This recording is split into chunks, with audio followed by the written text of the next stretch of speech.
El último procedimiento. Me llamo Marcelo y llevo más de 15 años trabajando como embalsamador. Pero esta historia ocurrió cuando apenas tenía 24 y apenas sumaba mi primer año en una funeraria pequeña en la zona sur de Monterrey. Era 2004, un tiempo en el que yo confiaba demasiado en mi campo, creyendo que ya nada podía afectarme después de ver tantos cuerpos. Estaba muy equivocado. En esa época yo trabajaba con un viejo embalsamador llamado Ramiro, un hombre serio, reservado, de mirada cansada y manos temblorosas por tantos años de químicos y noches en vela. Él era quien realmente mantenía el lugar funcionando. Yo solo era un aprendiz con un certificado reciente y más entusiasmo que experiencia. Esa noche, sin embargo, me tocó estar solo porque Ramiro tuvo que retirarse antes. Su esposa había sido hospitalizada por una complicación en la presión arterial. Me pidió que cerrara el turno y dejara listo al único cuerpo que faltaba para el día siguiente. Nunca olvidaré cómo me dijo antes de irse: no te tardes más de lo necesario. Este caso tiene algo raro. Y se fue sin explicar nada. Me quedé solo desde las 11 de la noche en el cuarto frío, donde el eco de mis propios pasos parecía perseguirme. El cuerpo llegó justo a las 11:20, traído desde una clínica pequeña de otra colonia. Venía en una bolsa gris, con la etiqueta de muerte por causa no determinada. Eso no era nuevo, a veces ni los médicos querían poner algo concreto cuando no podían explicarlo. Pero cuando abrí la bolsa entendí de inmediato por qué Ramiro había dicho lo que dijo. Era un hombre de unos 30 y tantos años. Su piel estaba fría, rígida, pero no tenía signos de violencia externa salvo un detalle que me heló por completo: el pecho estaba lleno de pequeños cortes semicirculares, como garras, pero demasiado simétricos para ser animales y demasiado profundos para ser autoinfligidos sin provocar una hemorragia evidente. Aún así, no había sangre seca alrededor. Como si esos cortes hubieran sido hechos después de la muerte. Me acerqué más y percibí un olor extraño. No era el olor típico de la descomposición temprana, ni tampoco algo químico. Era un olor ácido y metálico, similar a hierro quemado. Sentí un nudo en el estómago, pero continué como profesional. Moví al hombre a la mesa, asegurándome de colocarlo bajo las lámparas. Tenía que drenar, limpiar, preparar, sellar. Lo normal. Lo rutinario. Pero algo en la habitación se sentía pesado. Como si hubiera otra presencia cerca. Mientras preparaba la mesa, noté algo en los dedos del cadáver. Cada uña estaba quebrada, astillada, como si hubiera rasguñado cemento o metal hasta romperse. Me detuve. No quise imaginar qué pudo haber arañado. Suspiré, tomé mis herramientas y comencé el procedimiento. En mi mente solo repetía que debía terminar rápido. Estaba solo y eran casi las 12 de la noche. Mientras limpiaba el torso para revisar el estado general, uno de los cortes del pecho empezó a supurar un líquido oscuro, casi negro. Retrocedí. Eso no podía ser normal. La piel ya no debería liberar fluidos así, no tan tarde en el proceso. Pude sentir como un frío profundo me recorría la espalda. Seguí trabajando, aunque mi respiración era más rápida. Al iniciar la incisión para la arteria carótida, noté que los músculos del cuello parecieron tensarse. Pensé que era rigor mortis tardío, aunque ya no correspondía al tiempo estimado. Me obligué a ignorarlo. Pero el ambiente cambió cuando escuché un sonido claro y seco detrás de mí, un golpe. Me quedé congelado. Se había caído una charola metálica que estaba sobre una repisa.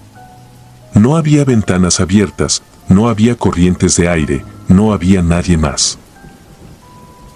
La levanté con manos temblorosas. Las paredes parecían estar más cerca y no había ruido más que mi propia respiración. Volví con el cuerpo. Y ahí noté algo que me paralizó. Uno de los dedos del hombre ya no estaba donde lo había dejado. El índice derecho estaba doblado, como si apuntara hacia la puerta. Me quedé inmóvil varios segundos, mirando ese dedo. Intenté convencerme de que yo mismo lo había movido accidentalmente. Pero no. Yo sabía exactamente cómo lo había colocado. Seguí. No podía darme el lujo de sugestionarme. Respiré hondo y continué. No pasaron ni 5 minutos cuando las luces se apagaron de golpe. La habitación quedó sumida en una oscuridad absoluta. Intenté mantener la calma mientras buscaba mi celular, pero no lo encontraba. El silencio era tan completo que podía escuchar los latidos acelerados de mi propio corazón. Toqué la mesa del embalsamado, luego el piso, luego tropecé con algo. Cuando por fin hallé el celular, lo encendí. Y ahí, al iluminar la mesa, vi algo que jamás pude olvidar. El cuerpo no estaba en la posición en la que yo lo había dejado. Estaba ligeramente ladeado, con el rostro volteado hacia mí y la boca estaba abierta, más abierta de lo que un cuerpo normal podría tenerla, como si hubiera intentado gritar. Sentí que las piernas me flaqueaban, que la piel se me erizaba por completo. La luz regresó de golpe. Y al mirar nuevamente, el cuerpo estaba como antes. Pero una gota del mismo líquido oscuro caía desde el borde de la mesa. Ese fue el punto en el que ya no pude mantener la cordura. Terminé como pude, sellé lo necesario y salí de la funeraria sin mirar atrás. Esa noche no dormí. Al día siguiente, Ramiro llegó temprano. Me esperaba en la entrada con una expresión seria. Cuando entramos al cuarto, noté algo que me dejó sin palabras. El cuerpo tenía nuevas marcas en el pecho. No estaban cuando yo lo trabajé. Eran más profundas, más definidas, casi como símbolos que no podía interpretar. Ramiro, sin mirarme, dijo: "No debieron traerlo aquí. Ese hombre no murió solo". No supe qué quiso decir. Nunca quiso contármelo. Pero desde ese día, entendí que hay cuerpos que no vienen solos, que traen cosas que no siempre se van cuando los sellamos. Y desde entonces, cada vez que estoy solo en una noche de turno, vuelvo a sentir ese mismo olor metálico en el aire. Como si algo estuviera esperando el momento exacto para volver a moverse.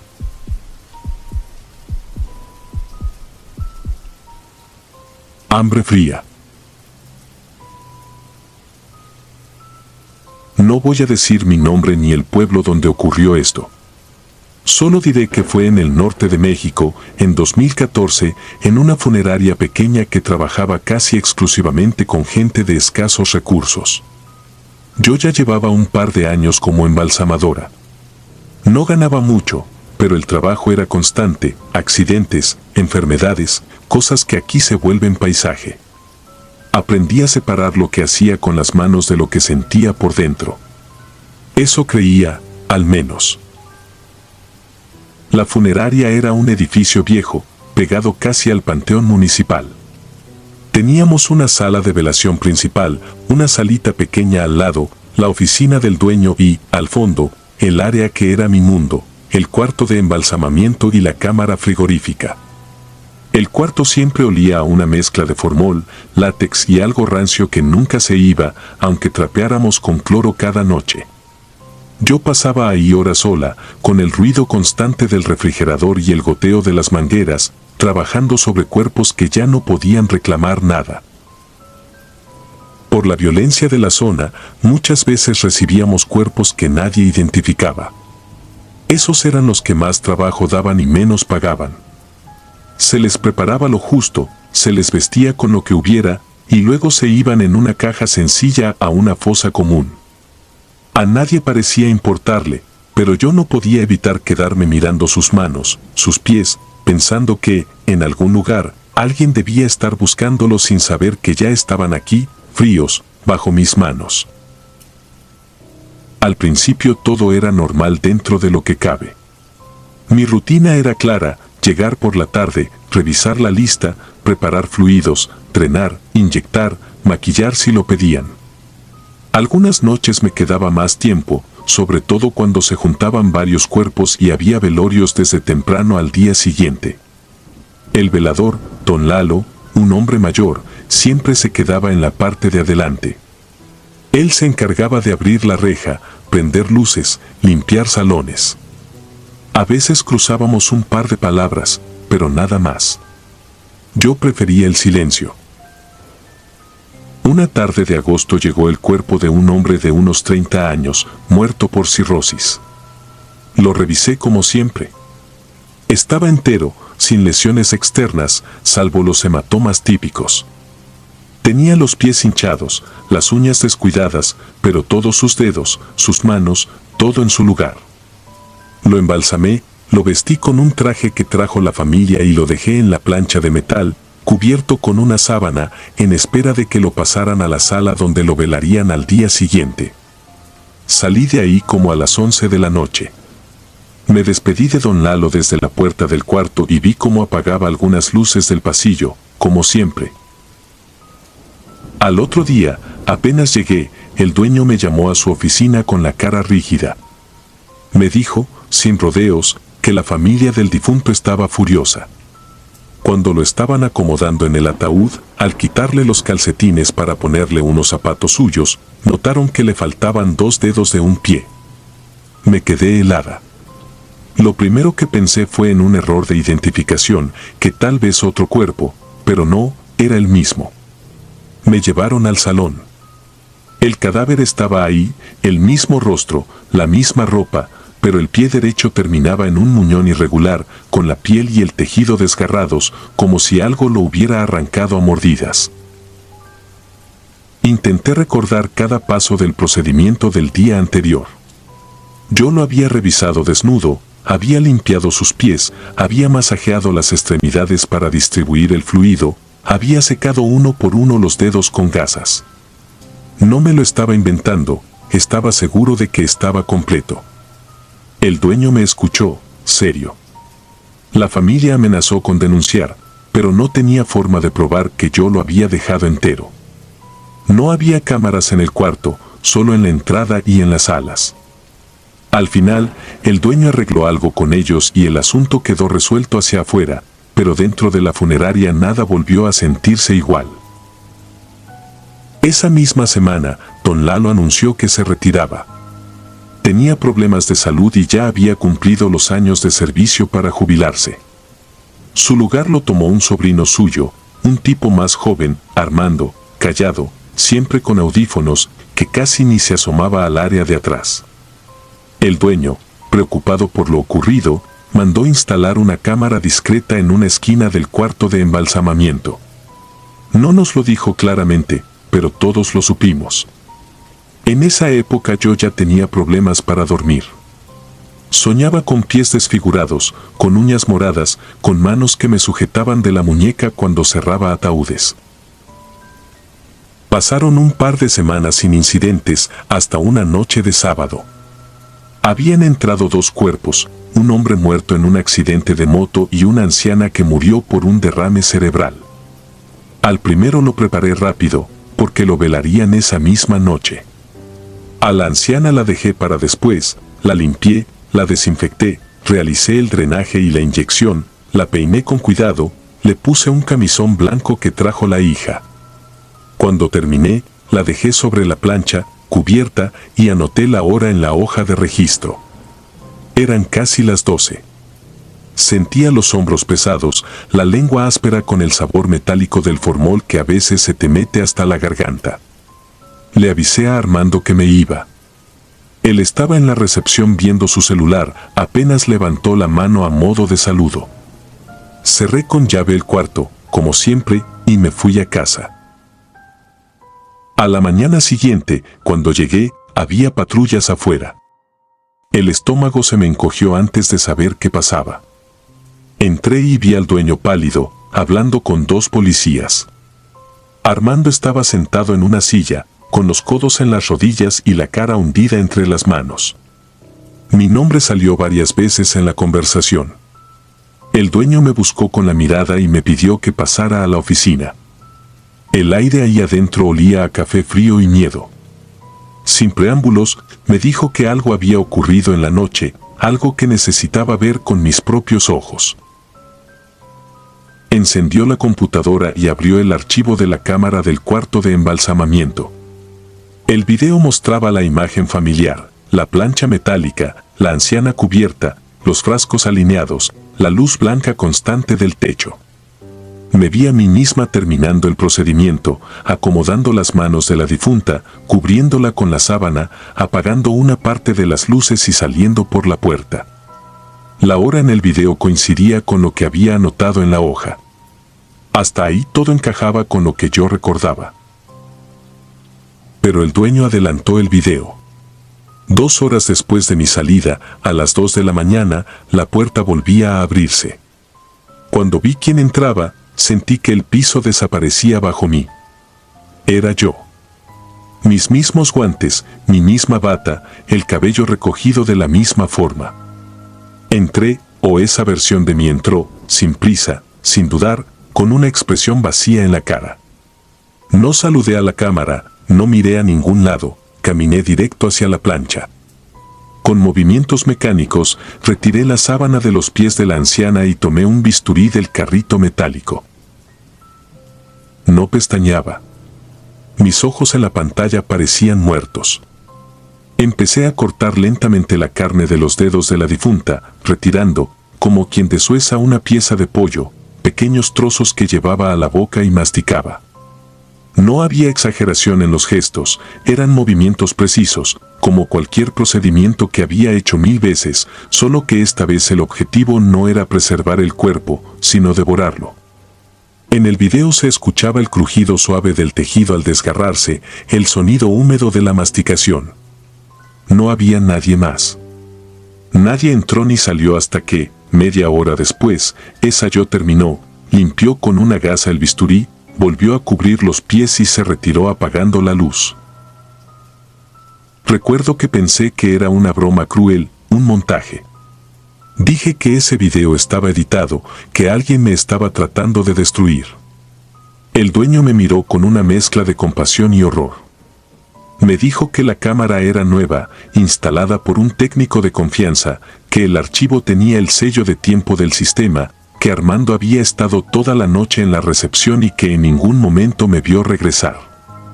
Los policías, al principio, también dudaron. Después pidieron revisar las cámaras del pasillo y la entrada. No había rastro de mí a esa hora.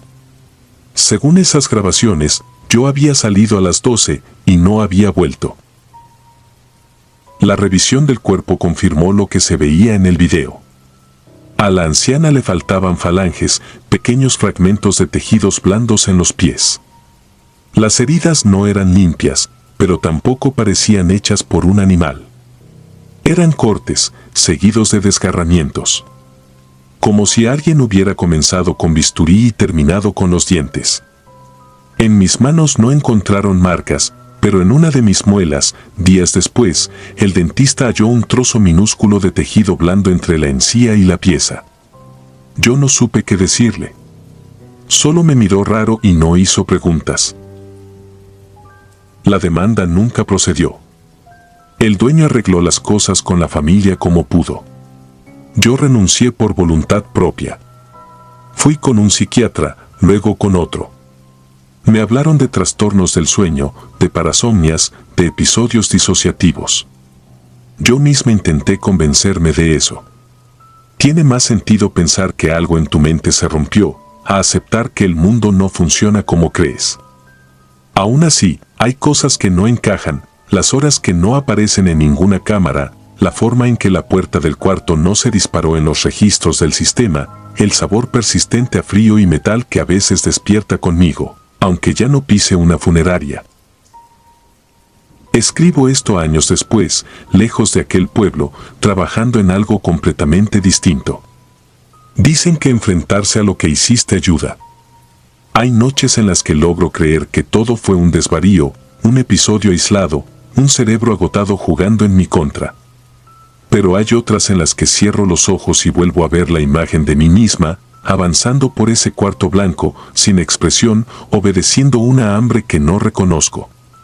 Y entonces siento en la lengua ese sabor agrio, denso, a formol y carne fría, y sé que, aunque dejé atrás los bisturíes y las planchas metálicas, algo de ese lugar se quedó conmigo, allá adentro, esperando otra noche de insomnio para volver a abrir la puerta.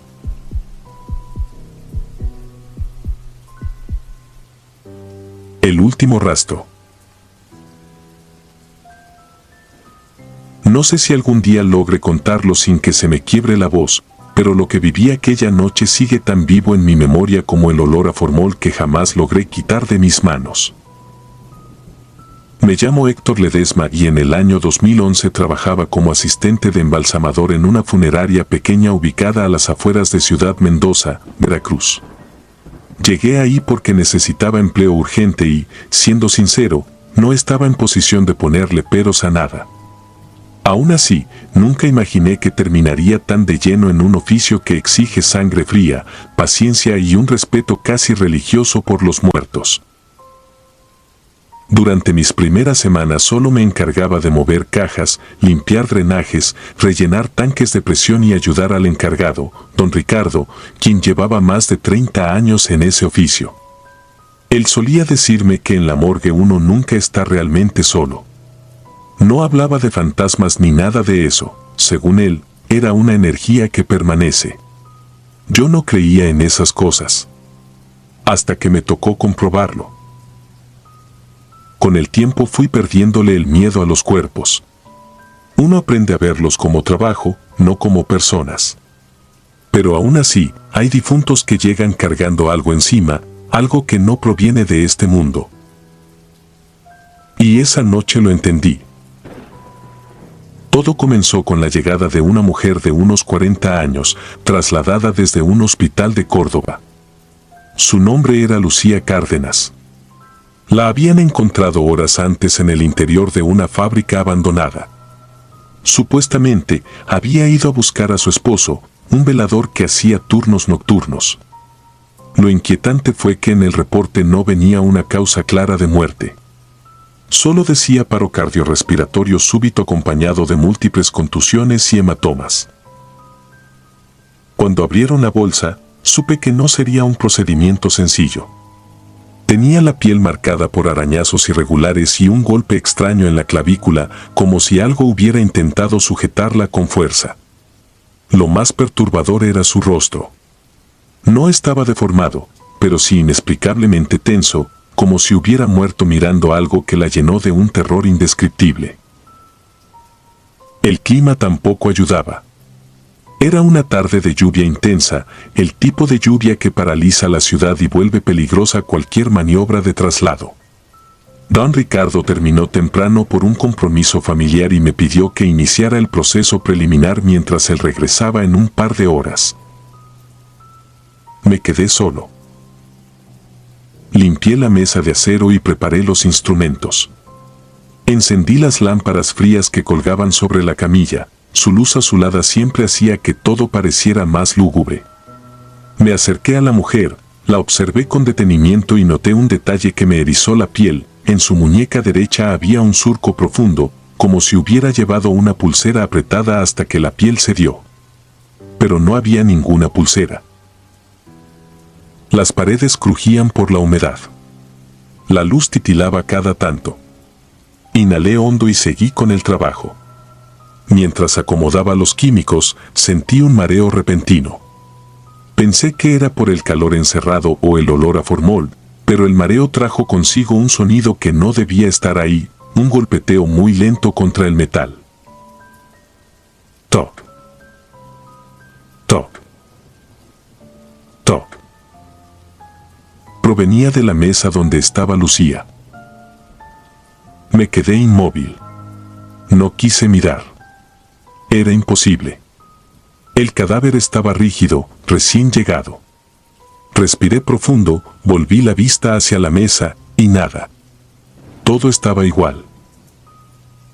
Seguí trabajando, pero algo en mí ya estaba intranquilo. A eso de las 6:30, el aguacero empeoró. Los truenos hacían vibrar los cristales. Yo intentaba mantener la concentración hasta que escuché un sonido sordo, como un quejido bajo, húmedo, apenas un suspiro. No venía de la sala contigua ni de la calle.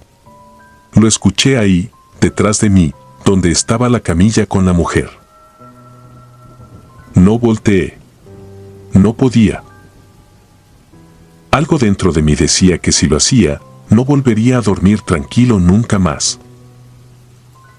Decidí distraerme limpiando un mueble del fondo, pero sentí que alguien caminaba lentamente por la sala. No era imaginación.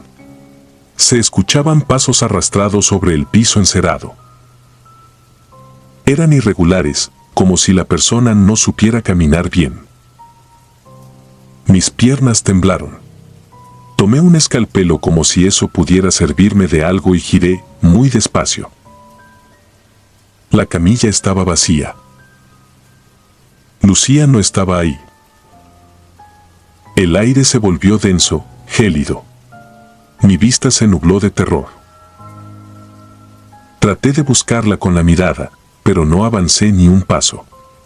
Sentí que algo se movía a unos cuantos metros, en la oscuridad donde la luz no alcanzaba.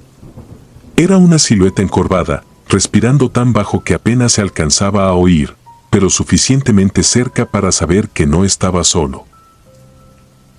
La mujer dio un paso hacia mí. Su peinado estaba deshecho. La piel, más pálida que antes. Los hematomas se marcaban como venas negras. Sus ojos, que deberían estar cerrados, estaban abiertos de par en par, pero no parecían ver, estaban perdidos en una especie de desesperación muda. Su mandíbula temblaba, como queriendo hablar, pero tenía los labios cosidos. Intentó levantar su brazo derecho, el mismo con el surco extraño, y al hacerlo, la piel de su muñeca se desgarró lentamente, dejando salir un líquido oscuro que no era sangre ni nada que yo pudiera describir. Retrocedí. Me tropecé con un carro de instrumentos, el metal cayó al piso con un estruendo que resonó en toda la sala. Ella se agitó, como si ese sonido la hubiera alterado profundamente. Me acerqué a la pared, incapaz de reaccionar. Mi respiración se volvió pesada. Quise gritar, pero la voz no salió. La mujer dio otro paso y entonces vi un detalle que me paralizó aún más. En su cuello, justo donde tenía los arañazos, se movía algo por dentro, como si un hilo invisible tirara de su piel desde adentro, deformándola. Fue entonces cuando me di cuenta de que aquello no era la simple aparición de un muerto. Era algo que venía arrastrado desde el lugar donde murió. Una presencia. Un rastro. Algo que no la había dejado ir. Ella alzó el rostro. Sus ojos se llenaron de un brillo oscuro, casi líquido. Sentí que iba a lanzarse sobre mí, pero se detuvo, como si algo más fuerte la jalara hacia atrás. Su cuerpo se arqueó de forma antinatural. Las articulaciones crujieron. La columna hizo un sonido seco, como si fuera a quebrarse. Emitió un gemido tan profundo que parecía venir desde dentro de algún abismo que nunca debió abrirse. De pronto, corrió hacia la mesa donde antes estaba. Se impulsó como un animal y regresó a la posición original. Un instante después, todo quedó en silencio. Me desplomé. No sé cuánto tiempo pasó, solo recuerdo que cuando abrí los ojos, don Ricardo estaba de pie a mi lado, mirándome con preocupación. Le conté todo entre balbuceos, esperando que se burlara o me llamara loco. Pero él solo suspiró, se llevó una mano al rostro y me dijo algo que jamás olvidaré. A veces, los muertos traen cosas pegadas y no siempre se van cuando uno termina el trabajo. Revisamos el cuerpo. Estaba exactamente donde debía estar, pero ahora en su muñeca derecha había 5 marcas más profundas, como si una mano la hubiera sujetado con fuerza. Una mano del tamaño de un adulto. Mi mano. No renuncié, pero nunca volví a quedarme solo en la morgue. Y cada vez que cierro los ojos, recuerdo ese sonido seco. Ese crujido de hueso. Ese rastro que la siguió desde el último lugar donde respiró. Ese rastro que, a veces, siento detrás de mí cuando trabajo de noche. Algunos creen que la muerte es un descanso.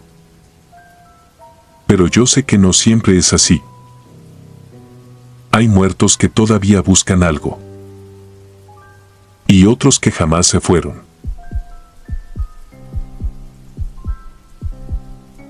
Suscribirte y darle like ayuda mucho a este canal. Si ya has escuchado mi contenido antes, te ha gustado y estás disfrutando lo que escuchas en este sector, te agradeceré que presiones el botón de suscribirse. Sin más interrupciones, continuamos. Los ojos que no quisieron cerrarse. Me llamo Aurelio Santibáñez y desde el 2008 trabajo como embalsamador en una funeraria del municipio de Cárdenas, Tabasco. Entré a este oficio convencido de que podía darle un último momento de dignidad a quienes ya no podían defenderse ni hablar por sí mismos. Nunca pensé que la muerte pudiera reclamar algo que yo no entendía. Nunca imaginé que, después de tantos años entre mesas de acero, formol y silencios abrumadores, iba a vivir algo que todavía hoy me persigue cuando apago las luces de la sala de preparación. Esto ocurrió en 2011, cuando yo tenía apenas 3 años de experiencia. Había visto cuerpos en todos los estados imaginables, atropellados, acuchillados, quemados, hinchados por el calor, resecos por el sol. Nada me asustaba ya. Al menos eso creía. Aquel día entró un caso que provenía de una carretera secundaria. Me avisaron que debía preparar a Herminio Sierra, un hombre de 58 años que trabajaba como cuidador de un vivero. Según el reporte, había salido tarde del trabajo y decidió caminar por un tramo despoblado para cortar camino. Lo encontraron a un costado de la carretera, con heridas que en un principio parecían producto de un atropellamiento. Sin embargo, la policía mencionó que los golpes no coincidían del todo con un vehículo. Había moretones extraños, marcas en forma de dedos en las extremidades y una fractura en el esternón que parecía más bien causada por una presión enorme, no por un impacto. Pero yo no me meto en esas cosas. A mi mesa llegan los muertos y punto. Mi trabajo es recomponerlos. Cuando lo vi por primera vez noté algo que me inquietó. No tenía la expresión tensa o deformada que suelen dejar los accidentes. Su rostro estaba relajado, casi sereno, pero sus ojos estaban demasiado abiertos. No como los de un cuerpo que murió súbitamente, sino como si hubiera estado viendo algo que no pudo comprender. Tenían un brillo muy leve, como si aún conservaran un último destello de conciencia atrapado en ese cristal opaco. Sentí un pinchazo en el estómago, pero me obligué a ignorarlo. Comencé mi procedimiento. Retiré la ropa, examiné las heridas, limpié la sangre reseca y extraje los fluidos como de costumbre. La autopsia previa había dejado un corte profundo desde el esternón hacia abajo, y mientras cosía el torso sentí que el aire de la sala se volvía más denso. Como si alguien estuviera justo detrás de mí observando todo. No quise voltear. Cuando uno trabaja aquí aprende a convivir con la idea de que la mente juega trucos. 1 hora después inicié la reconstrucción del rostro. Limpié las cejas, coloqué base para cubrir los hematomas y finalmente procedí a cerrar los ojos. Usé los contactos espinosos, como siempre. Le presioné suavemente los párpados hasta que quedaron firmes. Todo normal. O eso pensé. Me alejé unos pasos para limpiar mis manos y revisar el expediente. Escuché un pequeño chasquido detrás. Cuando levanté la mirada, Herminio tenía los ojos abiertos de nuevo. No entreabiertos, no temblando por falta de fijación. Abiertos. completamente. Como si hubiera despertado. Sentí un vacío helado recorrerme la espalda, pero me obligué a actuar como profesional. Revisé los contactos. Estaban bien colocados. No había razón para que se abrieran. Los retiré, le puse otros nuevos, más resistentes. Cerré los párpados una vez más. No habían pasado ni 2 minutos cuando, al pasar frente a la mesa, los encontré abiertos otra vez. Una sensación de náusea me apretó la garganta. Nadie más estaba en la sala. Afuera, los pasillos retumbaban con el silencio de la madrugada. El reloj marcaba las 2:19 de la mañana, la hora en la que siempre me siento más vulnerable en este trabajo. Quise convencerme de que era un reflejo post-mortem, pero después de tantos años sabía que eso no era posible. No con un cuerpo sin órganos, sin presión interna, sin actividad muscular. Entonces noté algo que no debí notar. Sus pupilas estaban ligeramente hacia arriba, como si miraran un punto invisible sobre mí. No miraban al frente, ni al techo. Miraban por encima de mi cabeza. Sentí que la piel se me erizaba como si un frío vivo me estuviera respirando detrás. No me moví. No respiré. No parpadeé. Solo esperé.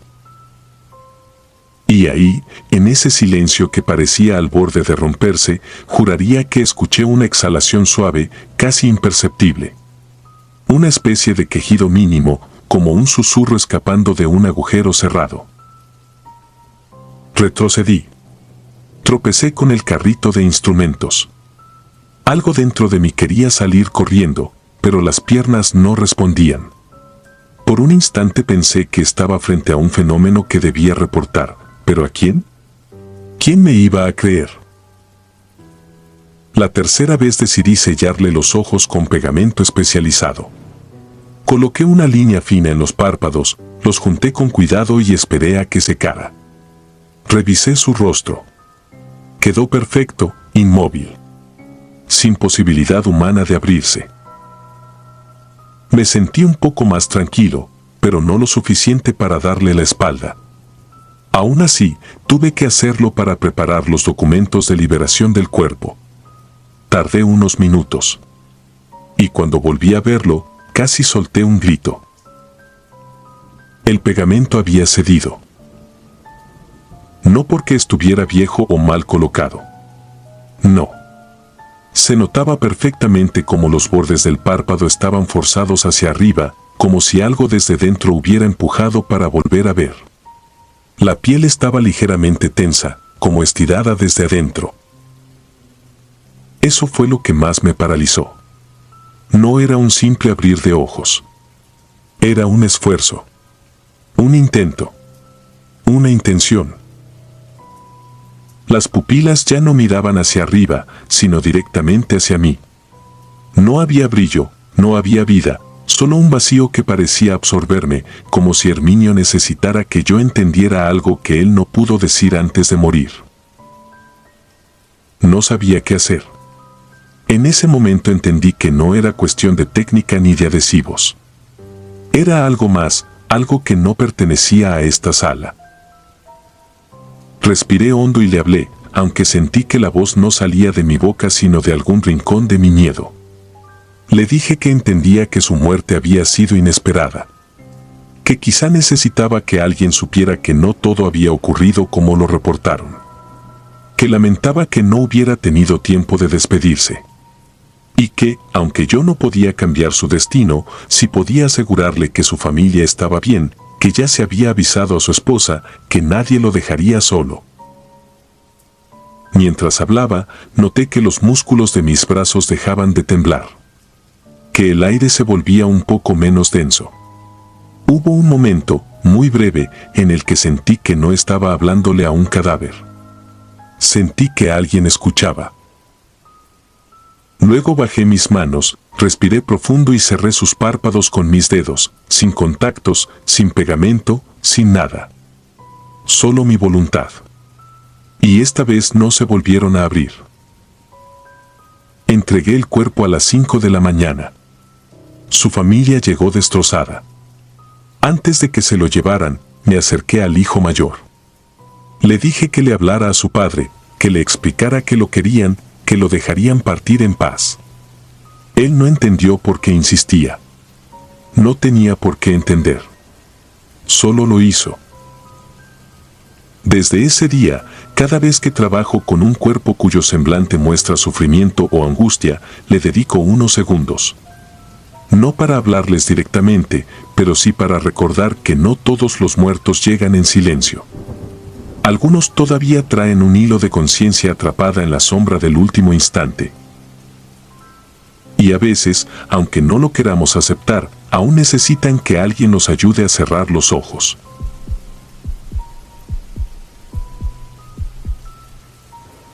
Subsuelo. Nunca he sido de los que creen en fantasmas ni en maldiciones. Mi miedo siempre ha sido más simple y más humano, lo que la gente es capaz de hacer cuando nadie la mira. Y eso lo aprendí hace ya muchos años, en un sótano donde pasé algunas de las peores noches de mi vida, trabajando como embalsamador en una ciudad que preferiría no mencionar. Me llamo Javier. Llevo 11 años en este oficio. Lo que voy a contar pasó en 2014, cuando apenas tenía 6 meses de experiencia y aceptaba cualquier empleo con tal de aprender. En ese tiempo estaba recién llegado a una ciudad fronteriza muy calurosa, donde todo parecía viejo, oxidado o abandonado. No conocía a nadie, así que la oportunidad en una funeraria pequeña, un negocio familiar que llevaba décadas funcionando, me pareció un milagro. El dueño era un hombre mayor llamado Don Ramiro.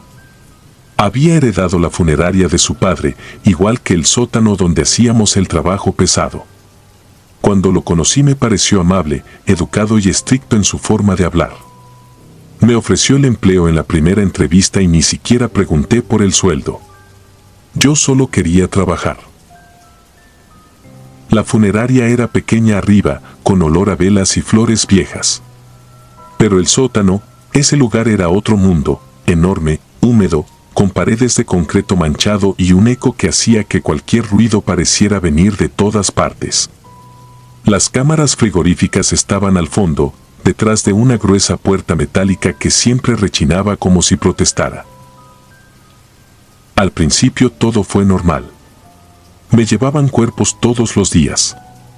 Yo trabajaba junto con un tipo llamado Oscar, un primo de Don Ramiro.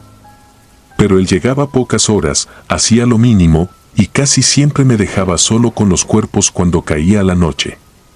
Decía que tenía que ayudar arriba, pero jamás escuché su voz allá. Durante semanas pensé que simplemente era flojo.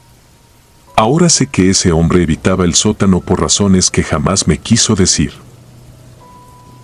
La primera noche que algo raro pasó yo estaba embalsamando a un señor fallecido por un infarto. Era tarde, quizá pasada la medianoche. Tenía auriculares puestos para distraerme cuando sentí un golpe seco proveniente del fondo. Quité la música de inmediato. El golpe volvió a sonar, fuerte, como si alguien le diera patadas a la puerta metálica del cuarto frío. Fui a revisar. La puerta estaba cerrada. Los cuerpos acomodados en sus bandejas. Todo en silencio. Regresé al área de trabajo tratando de no pensar demasiado. Me dije que quizá el viejo sistema de refrigeración hacía ruidos o que la vibración del motor movía algo adentro. Pero yo sabía lo que había escuchado. Eso no fue vibración. Fue un golpe. Días después, las cosas empeoraron. Sobre todo porque me tocaba quedarme solo más seguido. Comencé a escuchar pasos en el pasillo del sótano. Pasos lentos, torpes, como si alguien caminara arrastrando los pies. Cuando salía a ver, no había nadie y el aire se sentía más frío de lo normal. Llegué a pensar que estaba entrando en ese estado de sensibilización que les pasa a muchos novatos. Jamás imaginé que aquello tenía otro origen. El ambiente entre los empleados también era extraño.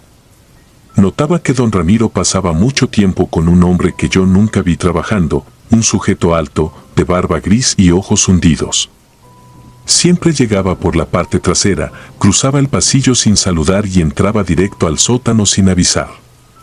Luego se encerraba en la habitación donde don Ramiro guardaba algunos utensilios viejos y cajas que yo tenía prohibido mover. Nunca pregunté nada. No era mi asunto. Pero cada vez que ese tipo bajaba, los ruidos extraños eran peores esa noche. La noche que marcó mi vida ocurrió un viernes. Recuerdo perfectamente el olor a humedad y el zumbido casi imperceptible del refrigerador. Esa tarde había terminado todo el trabajo y me fui temprano. Pero a mitad de camino me di cuenta que había olvidado mi cartera dentro del casillero. No tenía dinero ni identificación, así que regresé. Tenía mi propia llave del acceso trasero, así que bajé por las escaleras del callejón. Apenas abrí la puerta del sótano sentí el aire más pesado, como si estuviera entrando a un sitio saturado de vapor caliente, aunque la temperatura era fría. Las luces del pasillo estaban apagadas, pero desde el fondo salía un resplandor. Un resplandor tenue, amarillento, que jamás usamos en la morgue. Di unos pasos y escuché voces. Susurros graves, rezos tensos, como si varias personas estuvieran hablando al mismo tiempo. Me quedé inmóvil porque una parte de mí sabía que debía irme, pero otra necesitaba entender qué estaba pasando. Me acerqué sigiloso al área donde don Ramiro guardaba las cajas antiguas. La puerta estaba entreabierta. Desde dentro salía un olor nauseabundo, distinto al de la muerte común, más denso, químico, como algo corrompido. Escuché claramente la voz de don Ramiro diciendo: «Trae el torso, que no quede nada expuesto». No fue un diálogo. Fue una orden. Firme, como si llevasen tiempo haciéndolo. Otra voz, la del hombre alto, respondió con un tono reverencial: «¿Está preparado?». Yo miré por la rendija. Lo que vi me paralizó.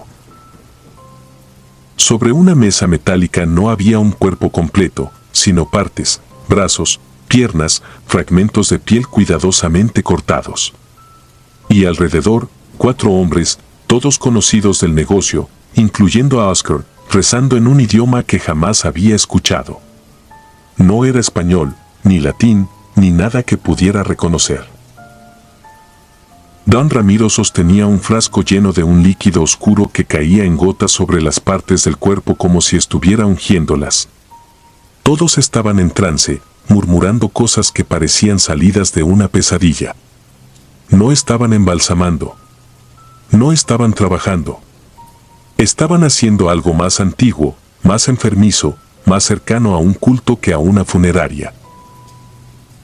Y entonces, algo se movió. Una de las manos, que debía estar rígida por horas, flexionó los dedos como si intentara alcanzar algo. No fue un espasmo. He visto espasmos. Fue un movimiento lento, consciente, como el de alguien que despierta desorientado. Uno de los hombres dijo: «Está respondiendo, ya empieza». No esperé más. Retrocedí sin respirar, salí del sótano y corrí hasta el exterior. No recuerdo haber llegado al departamento. Solo recuerdo cerrar la puerta, bloquear con muebles y no dormir ni un minuto esa noche. Al día siguiente envié un mensaje a don Ramiro inventando una excusa para renunciar. No volví jamás. Años después supe que la funeraria había sido clausurada por tráfico de órganos. Pero jamás mencionaron nada sobre rituales, ni sobre aquella mano moviéndose en la oscuridad. Nadie habló del hombre alto. Nadie habló del sótano. Yo sí. Porque sé lo que vi. Porque cada noche, antes de dormir, siento que algo sigue moviéndose allá abajo. Algo que no debería haber despertado. Si disfrutas de los relatos, te invitamos a apoyarnos con un like y un comentario, ya que eso nos ayuda muchísimo. Además, si aún no estás suscrito o suscrita, te animamos a formar parte de la comunidad del terror. Muchas gracias por escucharnos y por tu apoyo.